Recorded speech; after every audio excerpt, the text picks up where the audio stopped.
What's your name? Jeff Wampak. Okay.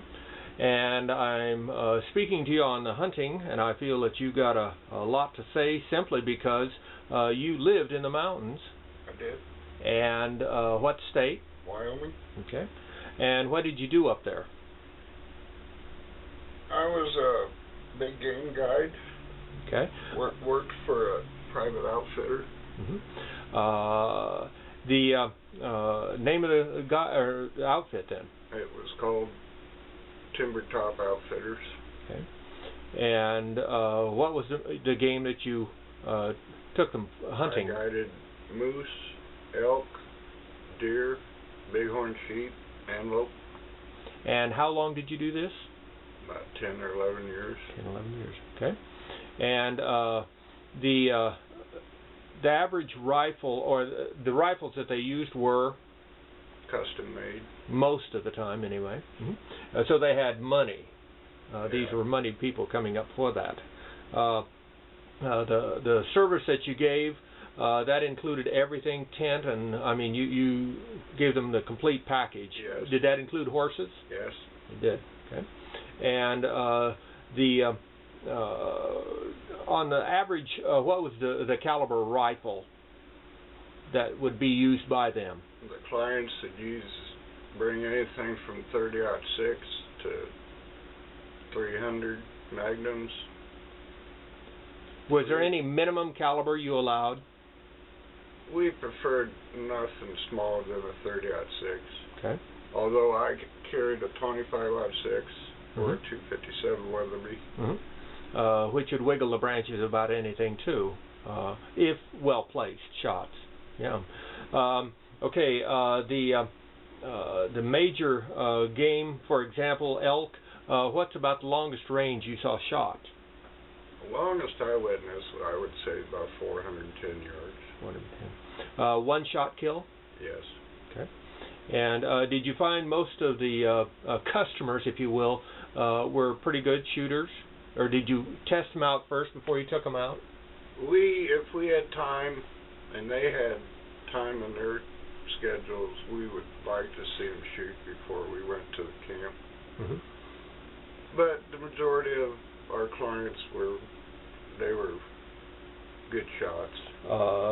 Any of them you have to chastise for shooting either too small a game or wrong game or anything like that? No, pretty much they relied on our decisions. Okay. So you, well, let's see, when you would take them out, was there other people besides yourself doing that at that camp, or just you? Were you the only guide? No, we had 3 other guides. So it'd be 4 of you out there. 4 of us plus the outfitter. Okay. And what would the numbers of the hunters be then? 2 per guide. 2. Okay. And the average hunt lasted? 10 days. 10 days. Okay. And you would up there in the mountains, there's a good chance of getting caught in the snow. Stranded. That's the word I was looking for. Did it get tight sometimes, or did you have enough to get through it for supplies? One time I had 2 hunters with me.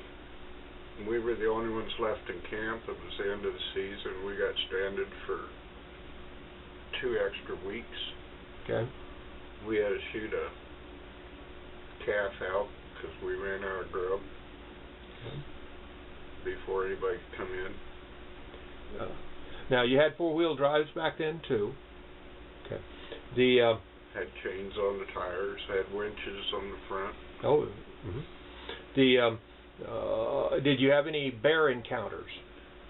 Yeah, I had a couple.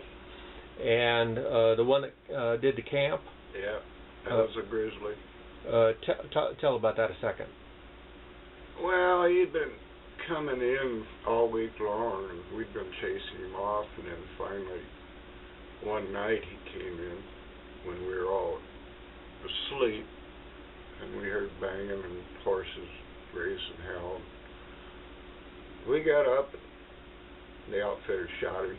Mm-hmm. Of course, a grizzly bear, you have to immediately prove evidence of physical harm or property damage to the federal authorities, otherwise they'll arrest you.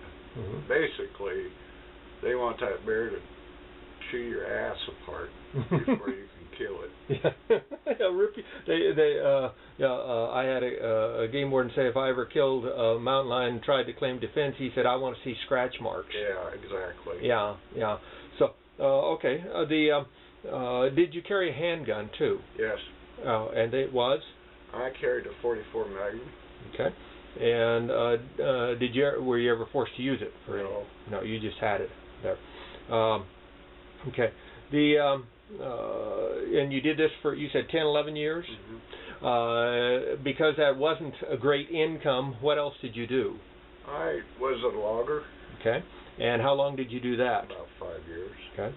And what specifically did you do? All of it? Or did you have a specialty in that? I was what they call a cutter. Okay. Which is? Basically drop the tree. Mm-hmm. Okay. And how many trees in a day did you? Depending on the size, I understand. In a good day, a guy could drop 125 to 150 trees. Holy cow! Ooh. And the cutter got paid by the foot. I see. And that was at the same location, or did you have to go someplace else to do that? It was basically in the same area. Same area. Okay. And what town were you near out there? Du Bois. Okay.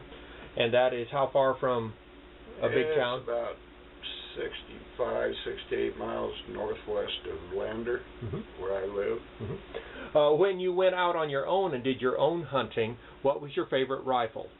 .257 Weatherby Mag. Okay. What power scope? It was, I think I got a 2.5 to 8 Leopold on it. And the longest deer range shot you ever made? It was 508 yards. Holy cow. That's getting out there. And that's with a witness with me and a rangefinder. That's some fair shooting. So yeah. I can't be accused of bragging. Yeah. Well, no. Whatever. And what rifle did you use for that long shot? 257. It was the 257. Okay. Well, I'm going to shut it off right now. I want to thank you. You were a real mountain man in your time and wiggled the branches of a lot of high mountains out there. It was, like I said, a guy that has a family and expects to make a comfortable living. I wouldn't recommend it. Yeah. But if you're single and you really don't have much responsibility or bills, it's a great life. Yeah. One of the things that you told that you went up there and you went on top of a mountain and you went to sleep on top of a mountain. I thought that's always made me wish to get away from it all. You can't get much further away from that. And let's see, since we're still talking on that real quickly, your biggest fish that you ever caught? It was, I'd say, an 8-pound brown. Okay. Brown trout. Yeah. And let's see. I think fly rod. Okay. Okay. We're going to shut it down for right now. Thank you very much.